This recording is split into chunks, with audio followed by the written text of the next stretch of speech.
because it's easier. All right. Well, I'll just take the computer at its word on that, and I'll just introduce, I guess, myself and this class. I'm Angelina Harrison. I'm the Director of Markets for Market Umbrella. We are recording this today for future use. So please feel free to reach out to me or to Margie if you know us. I'm Angelina at marketumbrella.org, and we will share that with you. But Market Umbrella, for anybody who might be joining us, is the New Orleans nonprofit that runs the 3 Crescent City farmers markets. We run a home delivery box as well with our partners, Top Box Foods. We run a variety of nutrition incentive programs in New Orleans, including Market Match, which doubles SNAP dollars that are spent at our markets and with our partner markets. And we have lots of community partners that help us to support various food systems endeavors, including our lovely partnership with Margie, who's joined us today to talk about market pricing. And I will just throw it right over to you, Margie. Oh, and I'm gonna admit Nicole. Great. Thanks so much for introducing me, Angelina. I'm really excited to be here today. Like Angelina said, my name is Margie Green. I am the Executive Director of Sprout, and I'm gonna just switch to a PowerPoint because I have like a nerd ability to talk about pricing, and so I'd like to keep myself on track. So let's head over there.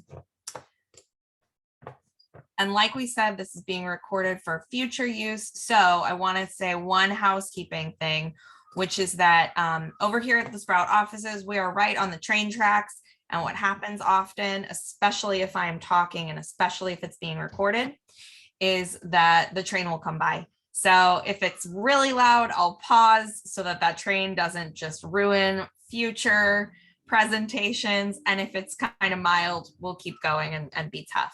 But today we're going to talk about wholesale and retail, understanding and setting prices for market and beyond. Sprout is a technical assistance and training organization to support farmers and gardeners in Southeast Louisiana, Southwest Louisiana, the entire Louisiana food system, but we really focus on Southeast Louisiana over here. We are happy to help small and mid-sized farmers, especially producers who are trying to achieve sustainability anywhere in the state. So please feel free to reach out to us, and I'll put my email in the chat at the end. But what we do all of that work through is a couple of different ways. We do technical assistance. So that means that we literally will sit with you on your paperwork for RMA, for NRCS, for any federal or state program. We do aggregation and cooperation development. So through our wonderful partner, CCFM and Market Umbrella, we do what's called the truck farm table, where we help small producers aggregate to have a bigger share at market. That really helps with some of that branding, some of that pricing that we'll talk about today, and it develops greater cooperation among farmers and helps them see market gaps they might be better able to fill together. We do training, so like this class today, we help people build their skills in agriculture and running an ag business. Community building, which just is networking all of y'all. So we believe that farmers work better together, and that oftentimes people just don't meet. They're in different little bubbles of the food system. So we like to bring people together. And then lastly, we do hands-on classes.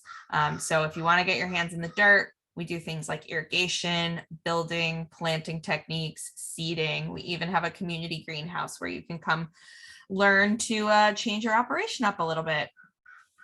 Today, we're going to be talking about setting prices. And I realize as I say that out loud, that actually sounds like I'm saying price setting, which is illegal.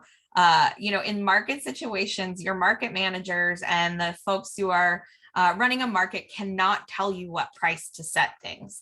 We have to let producers find their own way in pricing, and pricing can be complicated. So low prices help you move products at a small profit margin, right? So your profit margin being the amount of the share of the money that you get for your product that is actually profit. None of that money went to your costs of goods sold, to your labor, any of that. High prices can push away your customers, right? So if your price is too high, people are going to be turned off by that. And we've all probably, if you've sold at a market, had an experience of maybe a customer saying your price is too high when you're positive it's not, or a customer saying that your price is too high and looking back, maybe it was. But without clear data, it's really hard to know where those prices fall. And so since we have a really small food system, we don't have that data. If we were like, manufacturing widgets, right? Mattresses, we could see really clearly, what do people buy mattresses for, and how many of them do they buy, and where does that price and the demand start moving? But we're working in a small local food system, and we don't have the benefit of being able to look at these giant sweeping charts about consumer behavior. And all of our products are different. So what we're trying to figure out is, how do we make money as businesses and not lose market positioning in a small food system without those big picture numbers? You're going to have to learn to balance a lot of different truths to find a good price at market, taking into account your cost of goods. So when I say cost of goods, what I mean by that is every single thing that goes into making your product. It's a lot easier of a thing to quantify when you're working with a value-added product like a salsa or a jam, and it's a lot harder to figure out when you're talking about a carrot. Your cost of goods sold with a carrot is water, it's land, it's your time, it's the tools that you had to use to grow it. You're also going to have to take into account culinary trends. I have literally been laughed at when I have brought kohlrabi into a chef's office to try to get them to buy kohlrabi. And they said, I haven't seen that since 1980. But now kohlrabi's cool again. So these things like move, and you have to, unfortunately, keep up with those trends as well at market if you want your business to run with that competitive edge, right? Also, being slow and steady can be a good method. You're also going to have to keep in mind your revenue goals. And I have to move the little window here because I can't see my own words. And what the farmer a booth over is charging. There isn't one single equation that can tell you what to charge for your products. And the truth is, it's a little math and a little intuition. I didn't write magic on the slide, but honestly, I believe it's a little magic. It's a little bit like feeling the vibes of a market. And the thing about all of this, when you take it in the whole, is that the market is predictable. When I say the market, I mean like the free market. It's not always fair and it's not always rational, but it is predictable. But a market, like a farmer's market, is a totally different story. And the reason for that change is because a farmer's market is influenced by millions of consumer choices that are being made by individual people, and like also vegetable lobbies and all sorts of things that we can't see. So we can't put this one equation on it, and it's a lot of keeping your fingers in different pots. So we're going to talk about how to get the best tools that we can under that sort of situation.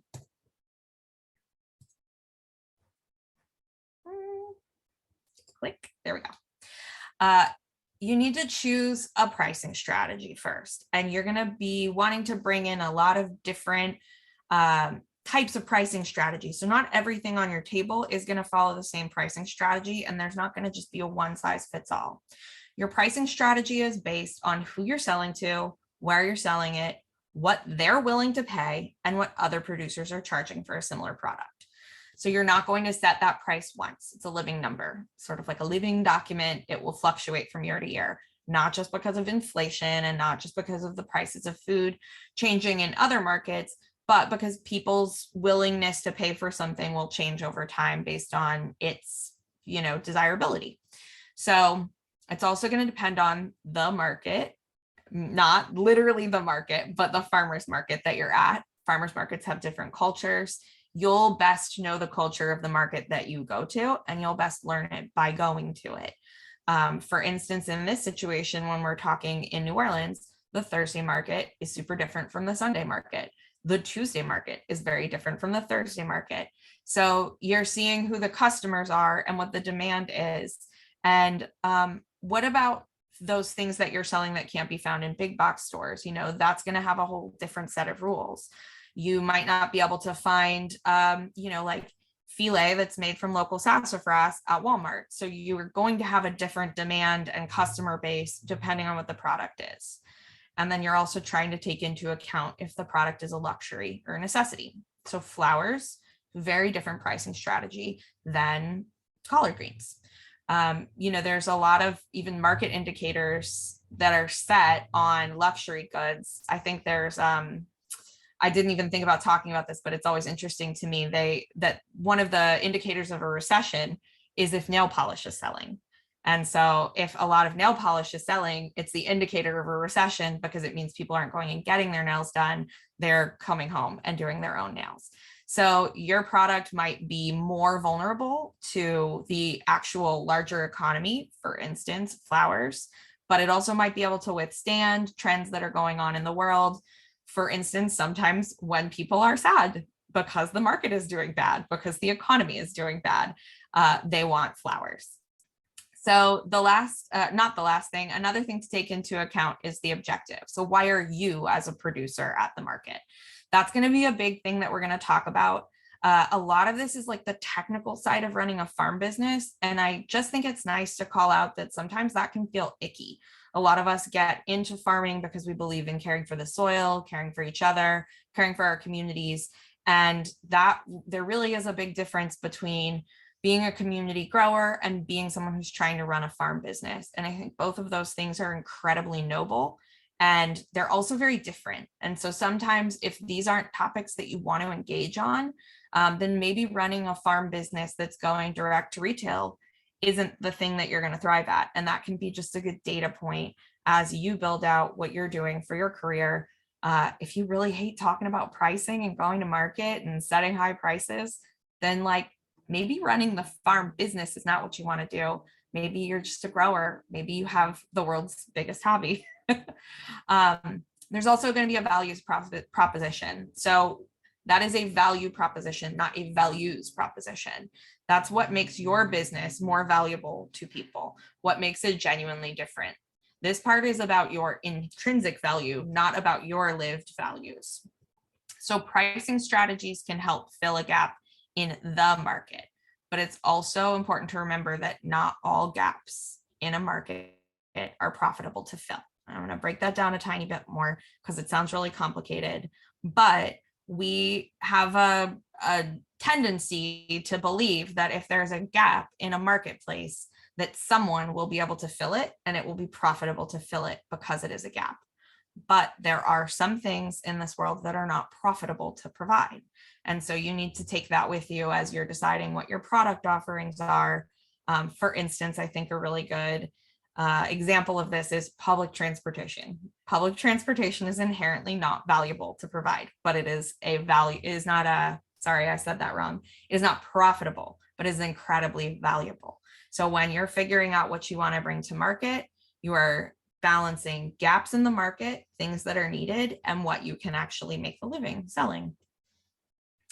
You are back in middle school economics right now, just for a moment. And what I mean by that is that we always need to kind of remember quickly what the quantity and price and the relationship between quantity, price, and supply and demand are when we're thinking about bringing products to market. So you have the quantity of goods that you've produced and you have a price that you need to figure out how to set. That's an access point. The demand curve is going to be how many people are going to buy your product at any given price. And the supply, and the supply is how much you're bringing to market, whereas the quantity is how much of that product is going to be purchased. So what you're looking to do, or at least what I propose you should be looking to do, but you will be able to make your own decisions based on a lot of the information we'll be going over today, is that you're trying to set a market clearing price. And what you're doing there is that you are selling the bulk of your product at the highest price that you can and keeping that demand high. And as you can see, if you slide down and you go lower in your price and lower in your demand, you're going to end up selling less and vice versa. So what you want to do is hit that sweet spot. And again, can't give you a math equation to hit that sweet spot, but taking this idea forward with you of I can go up and I'll sell less, and that might be inherently valuable, right? That might be the strategy you want to do. That's not bad. Or I can go down and I can sell more, also might be what you want to do. But you have to know what your cost of production is to figure out how to set those prices. So we'll get a little less heady for a second. There are a couple of classic pricing strategies. So to quickly rattle off a few of them, and these are some that are good for farmers markets. And then we also want to talk about the ones you don't want to use in a farmers market. Cost plus, that's going to be what I recommend to like base your entire pricing strategy off of. And we'll discuss that in bulk today. That will be the most of what we discuss. So we're going to move through it quickly because it's going to be kind of the prime example of pricing. The next is competitive. So you're going to bring some competitive pricing strategy into your pricing at a farmer's market. This strategy comes into play when the product value is high. So it's best used in market situations where there are many similar products and the price is the only difference. I want every farmer or producer to think about whether their product is actually similar, and putting a pause on that, you might believe that your product is different. Do you have the capability to differentiate? That brings in a lot of those consumer behaviors, because you might have an organic cucumber or a naturally grown cucumber, and someone might have a conventional cucumber. Those are different products, but you have to decide if you have the ability to market that to your customer and if your customer base cares about that difference. So that's two things. Can you tell the story? And is anyone listening? So the pros of a pricing strategy that's competitive are there's more potential profit, and also it pushes innovation. So if you know that you all are competing with each other in a price sense, it pushes people to bring a higher value product to market, to brand it better. It relies on you having really good relationships and brand recognition in a market setting. I think we can all kind of like pause and think about places that we've been, markets that we've been, maybe our own markets, maybe if we've traveled and seen other markets. There's always that one stellar table that's got like a good logo and the table's really pretty and the people at it are nice and everyone knows them. You know, that is a situation in which the competitive pricing is really helpful because they're putting forward a really wonderful product. They're putting it forward in a really pretty way, and they're able to command a higher, you know, dollar for that product because they're creating an experience around it. The cons of this model is that it can be difficult in an open market setting, and lower prices means lower profit margins. So when you're pricing competitively, you're trying to, it actually isn't an inherently like competitive model to price competitively. That's the only language we have around it. So you're trying to go lower in your prices to demand or to command more people buying. To command more people buying. And so you'll have to sell a lot more, right? If you're selling at less, you will have to sell a lot more, thinking back to that chart that I showed. So is that what you want to do? And that's just a decision you need to take forward with you. This might be a good strategy to bring in if there's a lot of the same thing. You never want to undercut your neighbors, and we're going to talk about all that value stuff in a minute. And also, there is a price point at which you can compete that is not worthwhile to you. So products may be perceived as similar by you and not by customers, and then you're going super low. And this can end up kind of blowing up, though there are ways in which it's good. So if there's a limited amount of kale at market, but a lot of people have kale, you want to stay on the low side. And maybe everybody else will go on the low side, and maybe that will encourage customers to buy a lot of kale that year. So leaning on brand recognition and focusing on target customers alleviates the need to price competitively. Pricing competitively is not inherently antithetical to collaboration or cooperation. This is like one of those things that's good about a free market, is that if we're all challenging each other to do better, highest tides can raise all ships. So going lower on your prices if you can afford to, and that'll come into play in a minute, doesn't necessarily mean you're being like snaky or you're undercutting other people. It can mean that you're driving more sales at market. Values-based pricing. So this is pricing based on how much the customer believes your food or your product is worth. This model takes your customers' wants and needs into the equation. So this is a really good strategy for like a unique product or a value-added product that is that's a good place to introduce that values-based pricing. So if it's a product that's a low cost of production, but it's very unique, that is an awesome place to think about like the values-based purchasing. I have some examples in here, I think. Yeah, I do. So pros of this is that you can set a higher price point for your product. And this strategy works well for like coveted items, beautiful things, luxury things. And examples of this are like specialty teas, brand new products that maybe people haven't seen at our market before, and limited run products. I'm thinking about, I was walking out of the Thursday market really not feeling well on Thursday, and Two Tall Farms passed me bringing in tea, and they had nettles in like a pretty bag.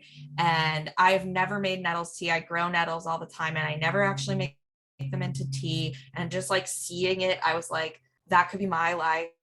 Like I could sit around and drink nettle tea. And like I really brought my values into it. And I was like, how much is that? I want that.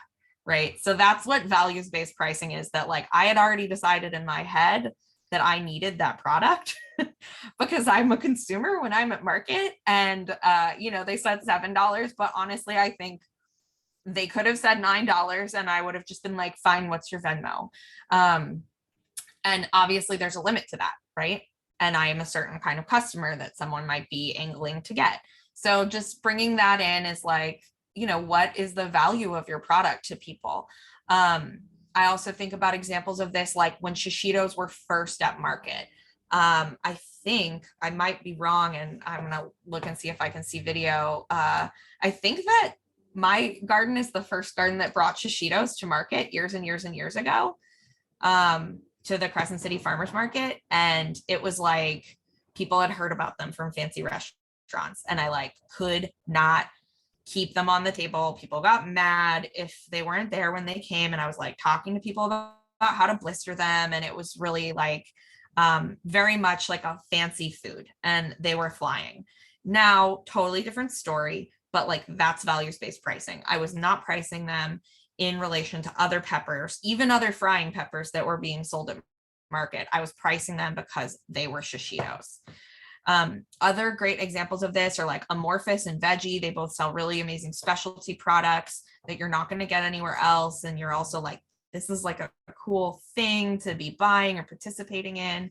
I put the medicinal herbs from Too Tall or hot plants, thinking about the blue butterfly peas that Mizell's sold. Like I had 4 seeds of, I'm using myself as like a customer example. Sorry, but that's how I think, and that's how I teach. I had 3 blue butterfly pea seeds at home, but I saw it in a 1-gallon pot at the market. And I was like, that's an already growing plant and it's really cool. And I want to use it right now. I want to make like a treat with blue butterfly pea flowers. And so even though I had all of the tools to do it myself, I made a jump purchase because it was like a really neat product that I wanted to support more of that being at our market. The cons of this is that like you have to have your finger on the pulse of customers, like what they think is cool, what is going to drive them to buy, and is that actually cool? I also have a million experiences of times where I thought something was going to like blow up. Thinking back to once I brought a bunch of mistletoe to market. I went out and harvested mistletoe, and I brought a ton of mistletoe thinking that everyone was going to be like, wow, I've never seen fresh mistletoe at market before. And nobody wanted it. It just was not something that sold. And so that's what you think is cool is not always cool. But you need to have a special product for this pricing strategy. So a conventional cucumber in June might not be that product, but maybe a sun gold tomato in February. And in that case, you want to call it a sun gold. You want to like market that it's a sun gold, a little gem lettuce, a Salanova lettuce, any of those things. And perceived value is subjective and it changes quickly. So if you're going to hedge your bets on a product, you have to be ready to adapt. This strategy can leave you with a lot of celery that it's cheaper to compost. I say that because we don't often have celery at market. Going back to like, not every gap is profitable to fill. Just because we don't have celery at market, and that might seem cool to you, does not mean that other people are going to want to buy local celery. They might think of celery as something that you just put ants in a log on. And so this is a magic strategy. This is not a formula.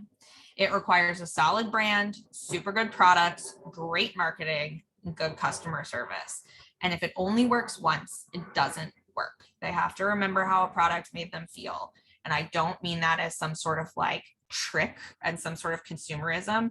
I think about this with flowers a lot, is that if we ask people to buy flowers for $22 and that makes them feel good, because it does, it can make you feel really good to bring something beautiful into your space, and that profit margin is really high and the price of flowers is really high, it has to actually do that job.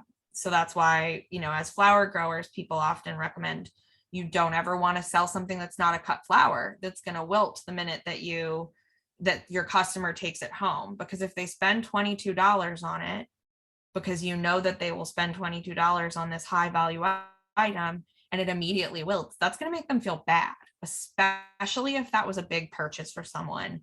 And maybe that's a gift they were giving themselves.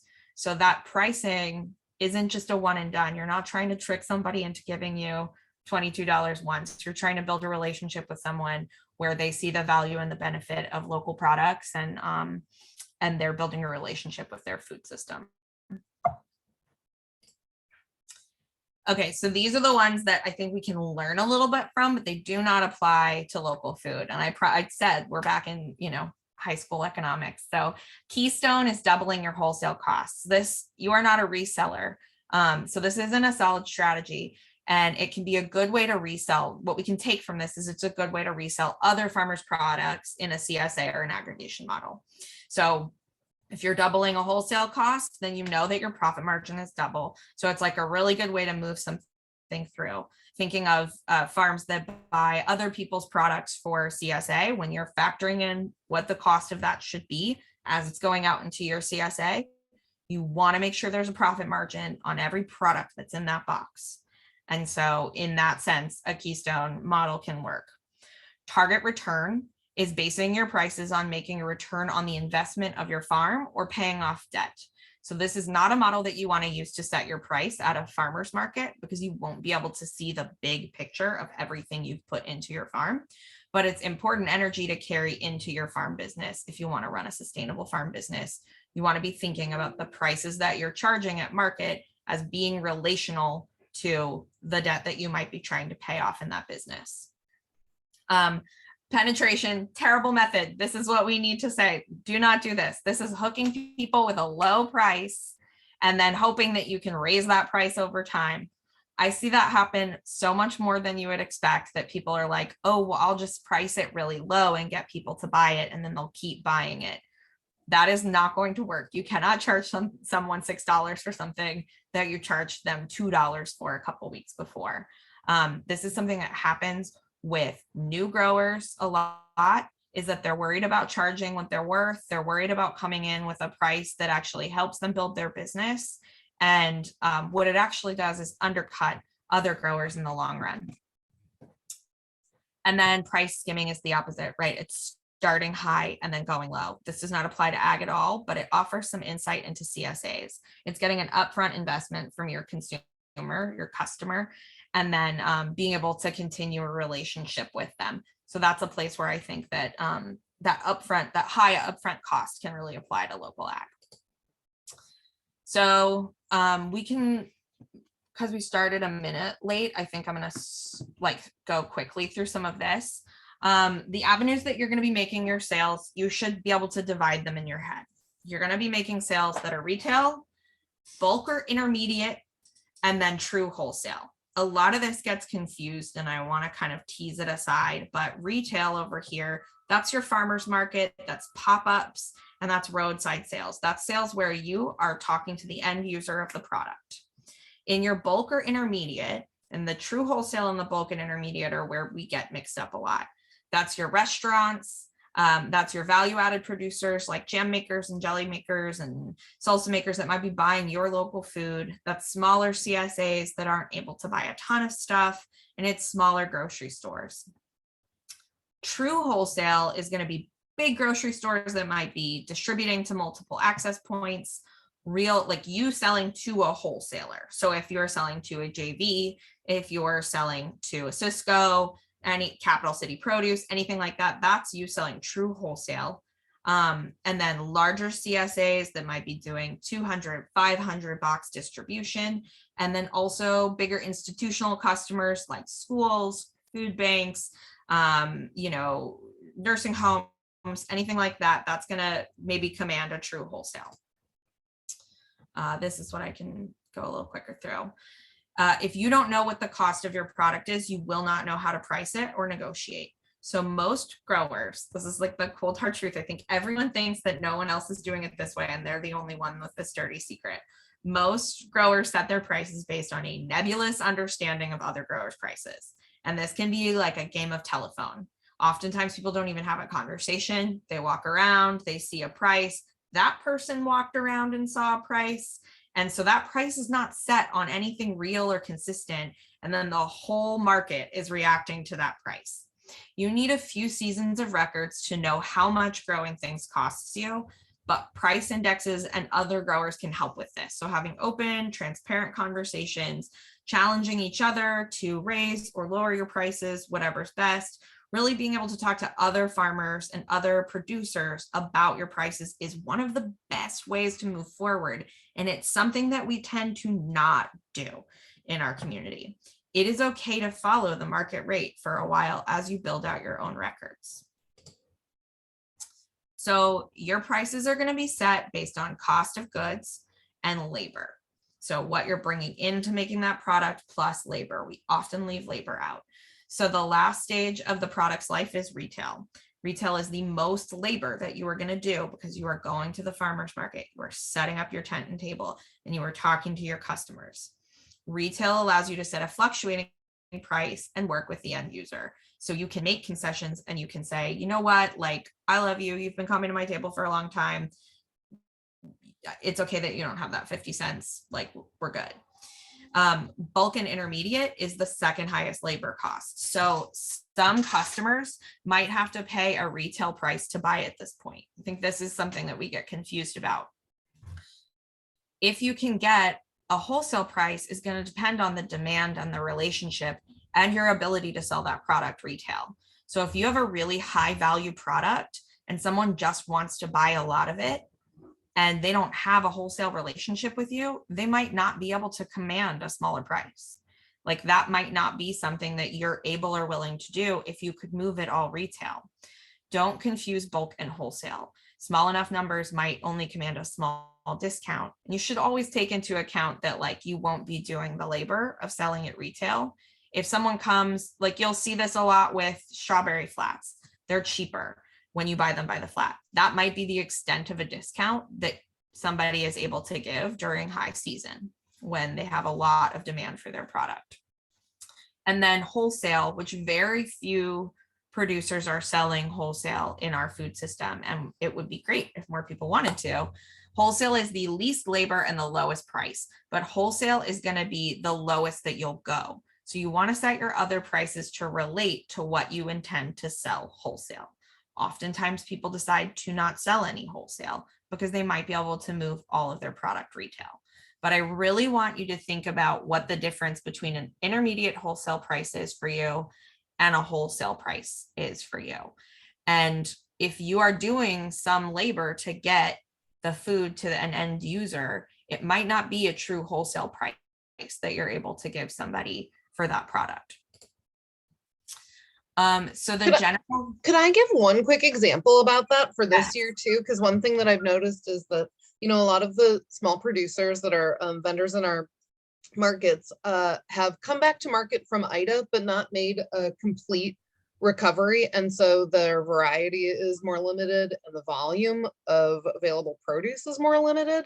And so I've talked to a few producers who are doing this. You know, they have restaurant customers who are coming to them and asking, like, you know, what is your wholesale price? Like, let's, you know, restart that relationship now that you're back. But since they don't have the same volume of produce, they're just selling at the table the market rate, the direct to customer retail rate, because of the, you know, limited availability that they have. Yep, that's a perfect example. And it like also brings in a richness of like all of these other conversations of you might like, you have to make a decision about maybe that restaurant customer is always like really good and consistent for you. So you might make a compromise and still give them a price that's reduced, even though you can sell it all at retail because you want to keep that relationship. But you also might have a strong enough relationship with them, and they might want to support local ag enough that they're like, yeah, I get it. Like, this is not what's going to happen for me right now. So really building relationships when you're talking about price is key. Thank you for that, Angelina. So we're going to go quick through this. You want to start with your variable costs when you're figuring out how to price your product. So that's your fertilizer, seed, gas, labor. Please do not forget your labor. You have to conceive of your labor as being valuable. Those are the prices that, oh my goodness, there we go. That's what, if you don't cover these costs, you're gonna have to shut down soon, unless you are subsidizing the farm with other kinds of earnings. The next thing is your ownership costs. So that's depreciation. That's your equipment breaking down over time. It's interest on loans, it's repairs, taxes. If you can cover these, you'll meet your break even cost to run a business, but you won't have anything left for yourself. So you can run longer if you're just covering your variable and your fixed costs. Every item has to contribute to these costs, like that you sell. And if you don't, you will shut down in the long run, unless you're covering from off-farm income. Again, that's always the outlier. But otherwise, you are slowly parasitizing your off-farm earnings. And then you need to add in a return. So that's a profitable price. So that's where you don't just break even, but your farm business starts making money. And that is where we have true financially sustainable farms, not just environmentally sustainable farms. So the ideal situation is that we have all of these things incorporated. So here are our math equations. We've got a wholesale price. Your wholesale price is going to be your variable cost, your fixed cost, and what I am calling like your profitable price at wholesale. So you have to figure out, what is your profitable price at wholesale? It's the labor that you did to get to the sale, which in this case is low. It's the relationship building, that's a sunk cost, or the relationship building is a sunk cost, right? We can't conceive of all of the time that's before we were a farmer. But relationship maintenance is not. So phone calls, travel time, customer relationships, all of that needs to be taken into consideration. When this is comparative to the quantity of time that going to market takes, your price needs to be lower. So this is the price, your wholesale price is where you just start to make a profit on running your farm. It is the lowest price. It is still probably higher than you expect it to be if you are running a farm without subsidizing it another way. Then we have our intermediate. So that's the labor you did to get to the sale. That's medium, so it's not as high. This tier of sales is also for specialty product for a restaurant. This is where your local bakers, your jam makers come in. This has to make sense for both parties, and often delivery and packaging can be negotiated. But switching to markets, to retail, this is the labor you did to get to the sale, which would be the highest. So you need to be thinking, this is where this labor piece comes in, is you need to be thinking about what you would pay for labor if you couldn't be there. That's supposed to say couldn't, and charge that as part of your variable costs. Set your prices with your farm community in mind. It does not matter if you can sell stuff at no profit. This is in fact a great privilege. So you need to use that to help others along and develop the local food system. You don't want to go low just because you can. You can donate produce if you can afford to. You can barter with neighbors. You can give things away and have other avenues to get food at very low costs to your community, but help keep market prices stable and competitive by thinking about everything that it takes to get to market. You want to set your true wholesale price first because it's your lowest price. It's a lot easier to set low and work up than it is to set high and then whittle away. So figure out what is the bare minimum that you can sell produce for, and then that is your wholesale price. It is going to require very little of you to do wholesale. If it starts to require more of you, then you're probably in the intermediate wholesale category, not in the wholesale category. Here comes the train. I'm going to ask Angelina, how loud is the train? It's loud, but I can still hear you. Okay, great. If you want me to stop, just give me a stop. So if you're starting to feel like, wow, I'm making the bare minimum doing this and it's taking a lot out of me, then you're in intermediate wholesale. It's very easy to figure out. Do you feel like you are, there it is. Do you feel like you are being worked to the bone? If you feel like you are worked to the bone, you need to move into intermediate pricing or wholesale pricing to accommodate.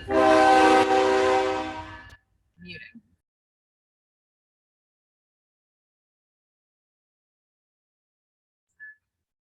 So there are so many ways to live your values that don't include undervaluing other local farmers. And I want people to carry that forward when they're setting their prices. If you are not concerned about what you're making off of your business, that's really great. And we want to support an entire farm community. We want to support an entire community food system. And so we want to set prices that start to value the labor and the time in our farm community.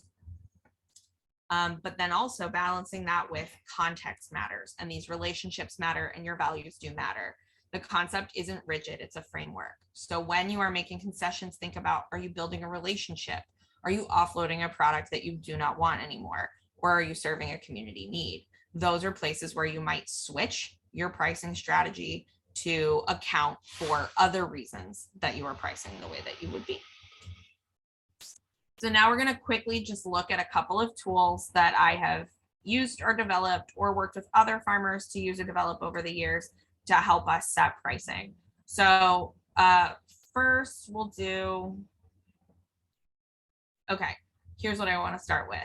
This wholesale ordering sheet that we have, I'm going to preface this.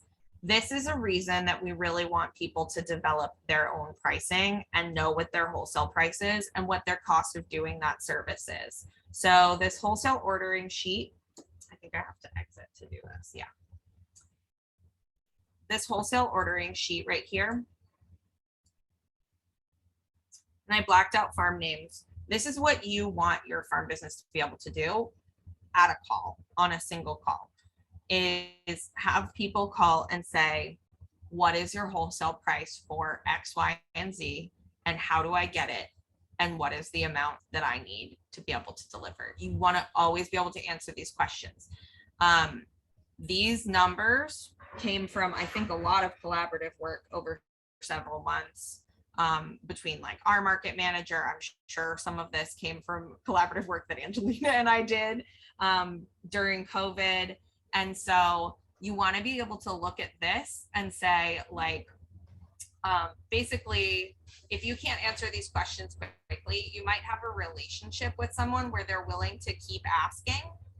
But if you don't have a relationship with someone where they're willing to keep asking, then you're going to lose this sale. So if, sorry, it's so loud outside. So you need to have these numbers ready to go so that you don't compromise your own value when you're answering these questions, and so that you can be consistent. So one of the things that comes up in that relationship maintenance is that if there's a lot of demand suddenly for intermediate or wholesale purchasing, you're going to be getting calls from lots of different people, and you want to know the answer to what your price is, so that you can make that sale quickly and that you can be competitive, not with each other necessarily, but like in getting a sale.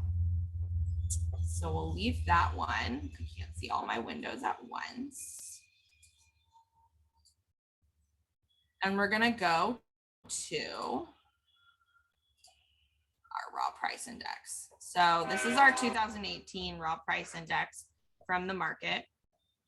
And in terms of cost plus price setting, what we wanted to do was figure out how people were pricing things and what consistency was among farms, and then be able to just do a simple spreadsheet formula to figure out what a 25% reduction in that price would look like when those prices were averaged out, to try to start to demonstrate what a wholesale price would look like for a vendor. So this is 8 farms reported pricings that we received in 2018. So obviously numbers are going to be different now, but this gives you a good example of what it would look like to talk collaboratively among farmers, figure out where other people are, and then realize that if you set those retail prices, regardless of wholesale, you might end up being asked for a wholesale price that doesn't work for you. So if this farmer, farm 2, were not in touch with, like this farmer, farm 2, who's $4 for a bunch of kale, they're probably not going to sell that kale at $2.35 or $2.36 technically. And that might be a fine pricing strategy for them. But imagining that your farm too, you want to either, if you want to be doing wholesale sales, then you want to be thinking about this retail price in relation to your wholesale price. So we can see like a great diversity of prices here and also a lot of consistency. And I feel like last time I looked at this sheet, I was able to be like, oh yeah, one of these farms does its own thing. I think it's farm 2. And I don't remember who these farms correlate to anymore. But what you'll see is that there are people who have strong opinions about their own pricing. And that's what we want y'all to have is pricing that is really reactive to the actual inputs on this product. So let me move to, and then this is going to be a collaborative piece of work that came from years of work with the New Orleans Flower Collective. So what we had done to be able to figure out how to sell and buy flowers collectively is to create a spreadsheet with reactive pricing that people could update real time. This has not been updated since April 2014. So please don't look at these numbers as something that you should be pricing your flowers at. But this is a really helpful tool among growers. Again, I'll repeat, market, staff is not where these numbers should come from. This should come from farmers, but able to have a low price, a high price, and an average price depending on value, depending on demand. So really being able to think about like, a Belle of Ireland, which is a pretty lame flower, honestly. I have a lot of flower opinions, but it's a pretty lame flower. Like 150 is super high for a Belle of Ireland. The only way you're going to be able to do that is if that thing's like 3 feet long and really banging. That's probably an 80-cent flower. But if you're going and you're selling to other flower farmers, now if that's a banging Belle of Ireland and it's like perfect and everyone recognizes that it's perfect, you still might be selling that for 150 to other flower farmers because it's a coveted flower. But on the low side, if everybody's got them and the one person trying to buy them isn't really hankering for it, then you might be selling that at 70 cents a stem, which is 10 cents lower than the lowest that you would sell to a florist. And it's solid 50 cents lower than the average price that you would be selling to a florist. But then when you're coming over here to true wholesale, and this is actually like a sheet where I really learned these differences, because florists would often try to get flower farmers to sell them wholesale, but it is not wholesale. Wholesale is coming from the wholesaler. So this true wholesale number in a vegetable situation is what you would be selling to like a large scale retailer at. Any floral situation is what you might be selling to a Pikes Peak or like an actual floral wholesaler at. And you'll see using that Belle of Ireland, and this is just really interchangeable with vegetables. It honestly is just different prices and names. Then the highest price that you might ever command for a Belle of Ireland to a true wholesale situation is 45 cents lower than you would ever do to a florist or to another member of your buying collaborative, your buying collective. So having these sheets, this is the other thing I really want to demonstrate, is that having these sheets is very important for yourself, for your internal process, not just as a community, because if you have these, then you can actually look back on what you've priced over the years. You can make notes about what other people are charging, and you can be reactive to that, especially if you're seeing, wow, I was pricing something super low and it was always selling out. Let me see if I can bump that 10%. And that'll help you make new price choices for the future. I think. Oh, I don't have access to my own file. Here we go. Yeah. So then this is just another, like, these are our own numbers that we've kept over the years for selling things. And it's just like having a running tally and being able to move forward with mustard greens, sold consistently. So chard here, this is really interesting. was bumped at each market. And now I would really encourage, actually, I'm bummed that this doesn't have it. You want your sales data in here too, because you want to see if those sales change between $2 a bunch, $3 a bunch, and $4 a bunch. But these are just base documents for ways that you can kind of track your prices. And the very last thing I want to just touch on, and this comes from a presentation that we do about buying wholesale for bringing your product to market if you're doing value add or if you're doing nursery production, is that those inputs are going to be your cost of goods sold if you are doing any value add. So your jars, your sugar, if you're making jam, if you're not buying, you are not buying local sugar, or you might be buying Domino sugar, but you're not buying sugar at market, right? So whatever, your white vinegar, your canning rings, all of that stuff, you really want to watch those inputs because it can like add up incredibly quickly. And so we did a quick rundown for nursery growers about purchasing media to pot into. And right up here at the top, a local nursery, we've got $23 a bag for media that's being purchased for wholesale starts, for starts that were then being sold wholesale. The cost for a pallet is going to be $1,380, no shipping because you picked it up locally, but about $1,400 for your input for those nursery starts that you are then going and selling either retail or wholesale, thinking about like any of our nursery growers at market.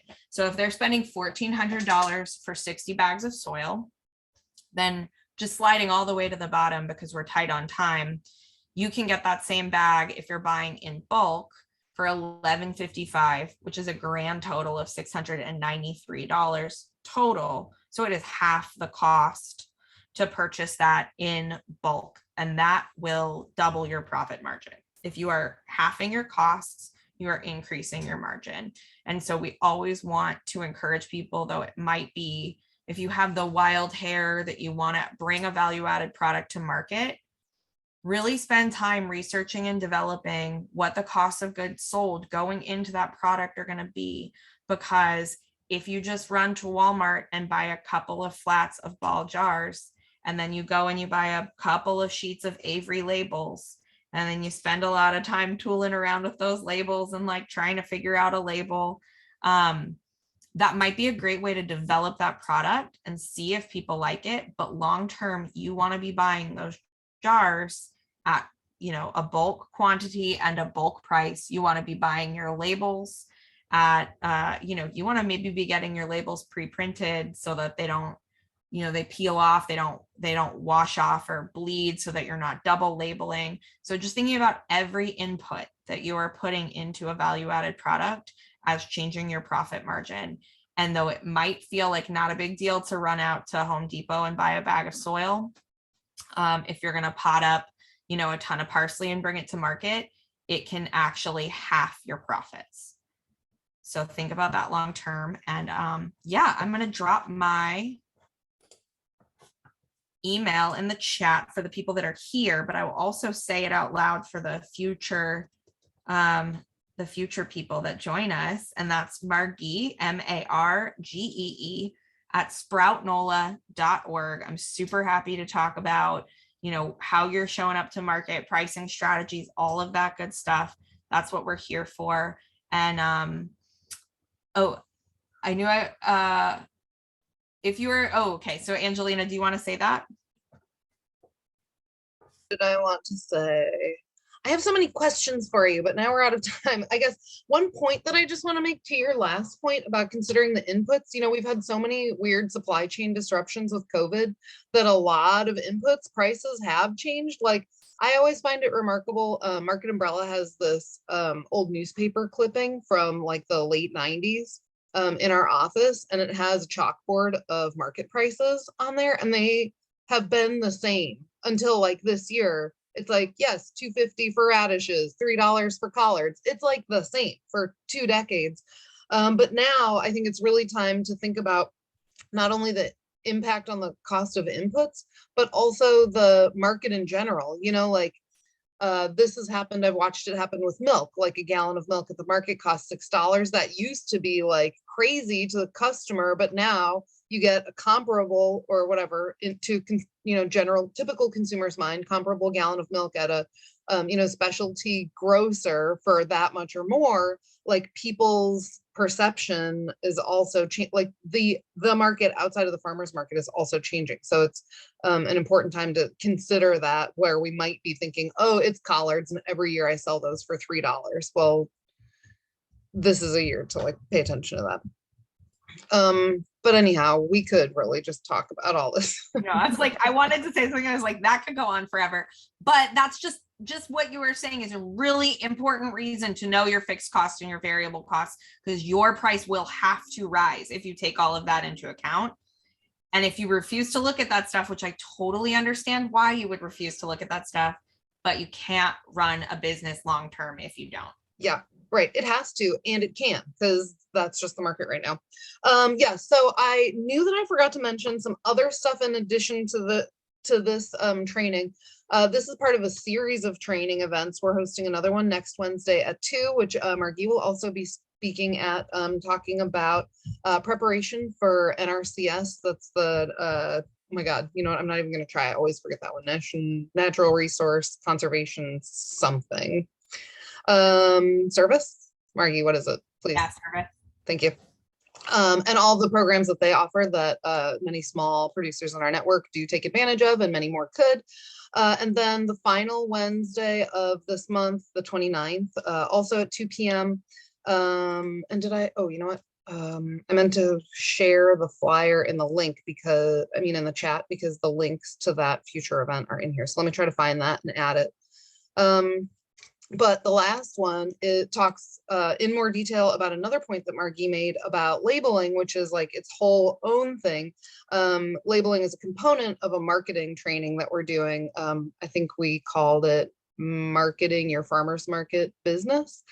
So for small direct-to-consumer retailers, building your brand, telling your story, and labeling your products to do that. And for market umbrella or Crescent City Farmers Market vendors, there are going to be additional resources associated with that, including free assistance with logo and label design, and possibly even assistance with printing labels, so that we can help folks get compliant with all the labeling requirements that exist for those items. And then stay tuned, because we're also working on rolling out a spring training, mostly geared towards agricultural producers, but we will be putting out more information about that. And I think that is, oh, and then of course, the thing that I forgot to say again, we are recording this, and we will send it out to folks who attended, and we will also have it on our vendor resource portal, which is a place on our website that CCFM vendors can access all kinds of things, including trainings like this that we host. So thank you so much for joining us today, and I am going to end the recording. I guess if anyone wants to stay on and chat, I don't know if I should invite that or not.